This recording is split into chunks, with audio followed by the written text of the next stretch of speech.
أفضل اللاعبين بالتاريخ بعد فوز الأسطورة ليونيل ميسي بكأس العالم. لا شك أن الأسطورة ليونيل ميسي أصبح واحدا من أفضل اللاعبين في التاريخ، إن لم يكن أفضلهم في نظر العديد من الجماهير. لكن الكثير من الجماهير تتفق أو تختلف على هذا الشيء نظرا للإنجازات التي حققها العديد من اللاعبين.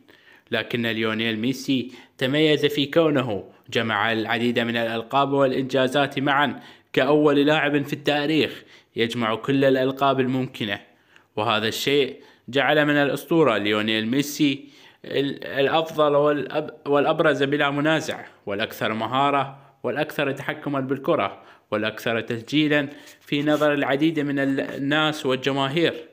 كون الأسطورة ليونيل ميسي مثل الأرجنتين، هذا الشيء جعل له أسطورية خالدة سيذكرها التاريخ، وهذا الشيء جعل من الأسطورة ليونيل ميسي متميزا، وكذلك جعله محط أنظار العديد من الناس وكذلك الأندية، حيث كانت تتسابق عليه الأندية وهو في ريعان شبابه، وانضم إلى نادي برشلونة الإسباني وحقق الأمجاد مع النادي الكتالوني ووصل إلى أعلى المراتب، وهذا الشيء دفعه إلى مواصلة الحلم باتجاه كأس العالم، إلى أن حققه في نهاية مسيرته واختتم بها مسيرته، ليجعل هذه المسيرة مسيرة خالدة يذكرها التاريخ إلى أبد طويل.